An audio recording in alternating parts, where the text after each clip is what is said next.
మీ చెవట పడుతుందండి. ఇడ్లీలో 2 చెంచాల ఉప్పు తగ్గించు లక్ష్మి. ఎలాగో మనం పేదోళ్ళమే కదా, కనీసం ఉప్పు ఖర్చైనా తగ్గుతుందనుకో.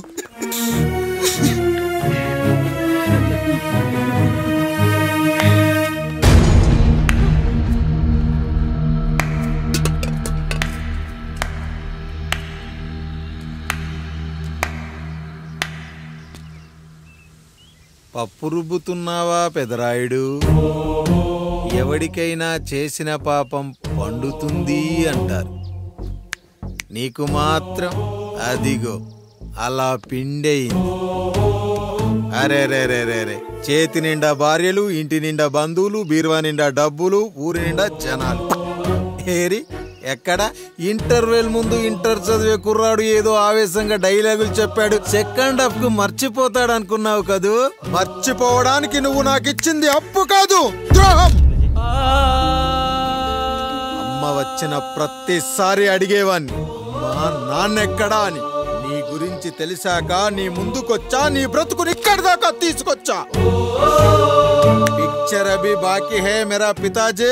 నిన్నిలాగే వదిలేస్తే ఈ ఆండ్రాయిడ్ తో వదలవు. సామ్సంగ్లు, హెచ్టీసీలు, లెనోవాలు అంటూ కనిపారేస్తూ మా అమ్మ లాంటి వాళ్ళ కోసం తిరుగుతూనే ఉంటావు.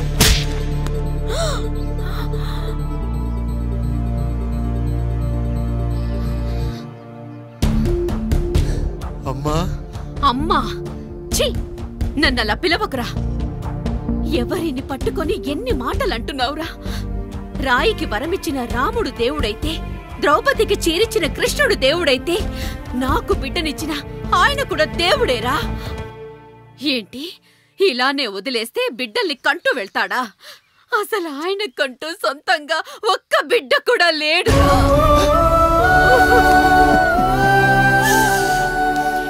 అసలు ఏం జరిగిందో తెలుసా? మీరుండండి అయ్యా, ఉండండి. మొదటి భార్యని చేసుకున్నాక పిల్లలు పుట్టలేదని రెండో పెళ్లి చేసుకున్నారు. ఆవిడకి పుట్టలేదు. మూడోసారైనా తగులుతుందనుకున్నాం, తనకే పుట్టలేదు. పిల్లల కోసం పెళ్ళాలని మార్చాడే కాని వాళ్ళని వదిలేయలేదురా. అదిరా మా పెద్దయ్య మనసు. ఆయన దగ్గర బాణం ఉంది కానీ లేదురా. అసలు నీ తండ్రి ఎవరో నీకు తెలుసా? తెలుసా? ఇదిగో ఈ కాముడేరా నీ తండ్రి. గేదె నల్లగా ఉన్నంత మాత్రాన పాలు తెల్లగా ఎలా ఉన్నాయనే కదరా నీ ప్రశ్న. దానికి సమాధానం చెప్పాలంటే, ఒక వర్షం కురిసిన రాత్రి నేను 9వ నెల బాలింతగా ఉన్నప్పుడు. పండు పండు, ఇదిగో. ఏమిటండి ఇది? నిద్రలేస్తే నేను, బయటికెళ్తే గంటోడు, పక్కకెళ్తే పాలేరు, ఎప్పుడూ తిరిగే తాయారు. రోజు మమ్మల్ని చూసి చూసి బిడ్డ కూడా చిట్టుమొహం వేసుకుని పుడతాడేమో అని భయంగా ఉంది. కడుపులో ఉన్నప్పుడు మనం ఎవరి మొహాలైతే చూస్తామో అచ్చం వారి పోలికలతోనే పుడతారంటారు. పొరపాటున నా పోలికలతో పుడితే? అదేంటి కాముడు, నీకేం తక్కువ? జుట్టు ఉండాల్సిన చోట లేకుండా అవసరం లేని చోట విపరీతంగా పెరిగిపోతుంది. మనకు పుట్టబోయే బిడ్డ గొప్ప అందగాడై ఉండాలి. ఇదిగో రోజు ఈ దేవుడి ఫోటోలు చూడు, వాళ్ళలాగే అందంగా పుడతాడు. కడుపుతో ఉన్నప్పుడు ఎవరి ఫోటో చూస్తే ఆ పోలికలతో బిడ్డ పుడతాడా? కనిపించని దేవుడి పోలికలు నా బిడ్డకెందుకు? ఈ ఊరికి దేవుడు రాయుడు. నా బిడ్డ ఆయనలాగే పుట్టాలి, ఆయనలాగే పుట్టాలి.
పండు ఇలా వచ్చావు? అయ్యా, తప్పు జరిగిపోయింది పెద్దయ్యా. ఏం జరిగింది? అసలే నువ్వు ఒట్టి మనిషి కూడా కాదు. ఒక్కసారి ఇటు చూడండి అయ్యా.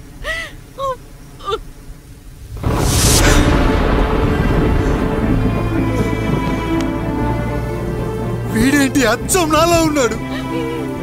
అసలేంటి, ఎందుకు ఇలా జరిగింది?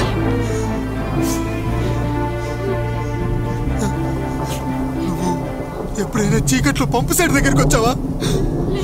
మరి అమలాపురంలో శివాలయం దగ్గర రత్నాలు నీకేమైనా అమ్మవుతుందా?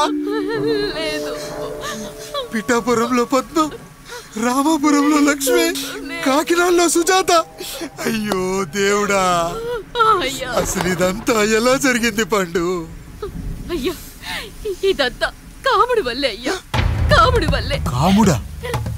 కాముడి కుటుంబానికి నాకు ఏం గుర్తు రావట్లేదే. ఎన్నని గుర్తు పెట్టుకోగలను నేను మాత్రం? అయ్యా, అది కాదయ్యా.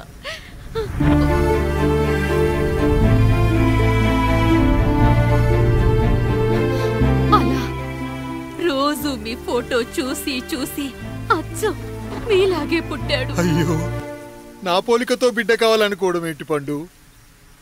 నువ్విలా చేయడం ఏంటి పండు? పోలికల కోసం ఫోటోలు ఎందుకు చూసావు పండు? అందుకే కదయ్యా ముందు ఆ డైలాగ్ చెప్పాను, తప్పు జరిగిందని. ఇప్పుడు ఏం చెయ్యాలయ్యా? స్వచ్ఛమైన మన ప్రేమను ఈ పాడులోకం అర్థం చేసుకోదు. కనీసం మీ ఇద్దరి జీవితం బాగున్నా ఆనందపడేవాని. వీణ్ణి ఇక్కడ ఉంచొద్దు పండు, బయటికి పంపించు. బయటికి పంపించి బాగా చదివించు, గొప్పవాణ్ణి చెయ్యి. వీడికి అయ్యే ఖర్చంతా నేనే భరిస్తా. అవసరమైతే ఆ డబ్బు కాముడి జీతంలో కట్ చేద్దాం. అయ్యా, వెళ్లే ముందు వీడికొక పేరు పెట్టండి అయ్యా. వీడు ఇంకో రాయుడు, అంటే ఇంగ్లీష్లో అండ్ రాయుడు, అండ్ రాయుడు.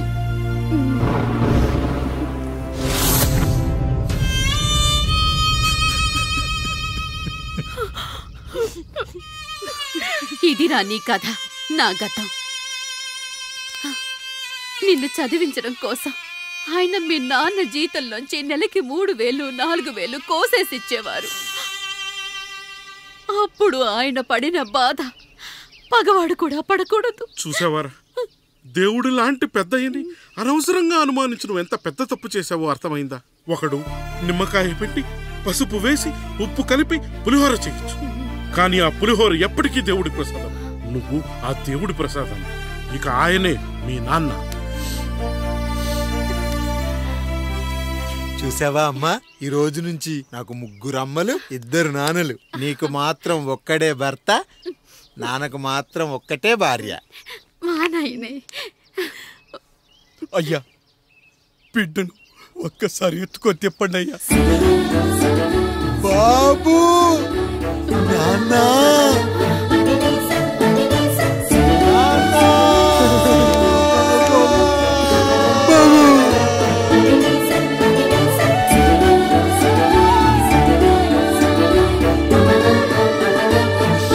నన్ను క్షమించు నాన్న.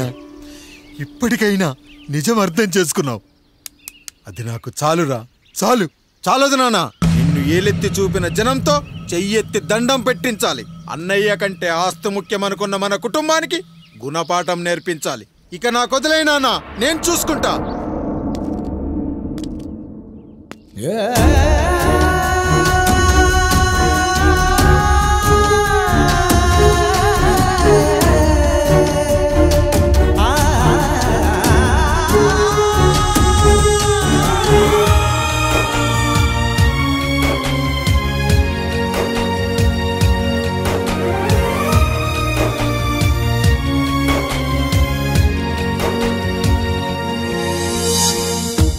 మనసుకే తగిలిన గాయం తుడిచేది ఇంకెవరు?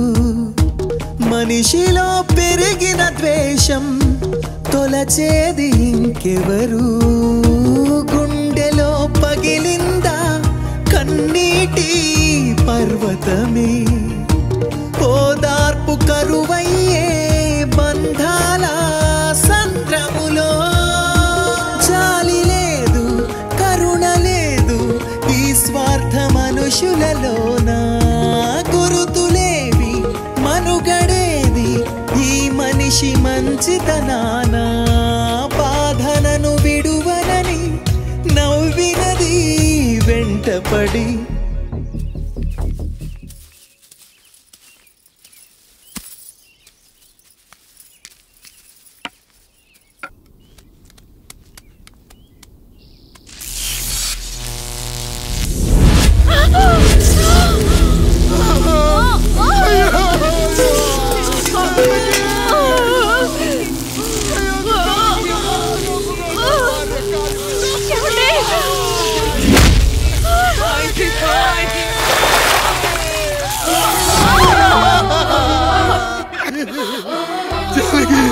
అయ్యో అయ్యో చచ్చిపోతున్నావా?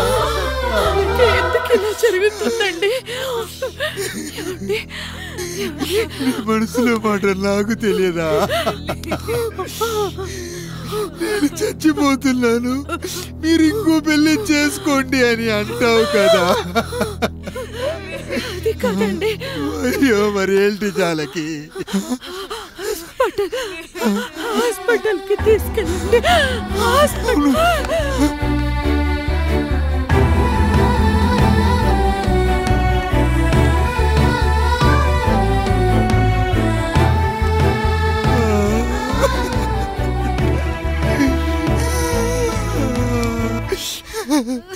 జానకి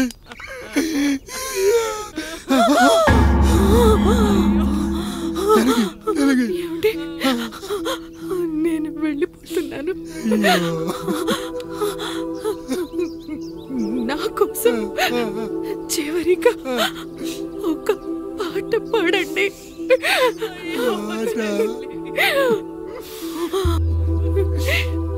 ಎಲ್ಲರಿಲಿ ఏదరికి చేర్చిన సంగ్రామ.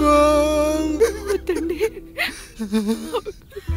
కష్టాల్లో కూడా మీరు కన్నీళ్ళు పెట్టకూడదండి. వెళ్ళే ముందు అక్కతో కలిసి ఒక మంచి ఊపున్న పాట పాడండి.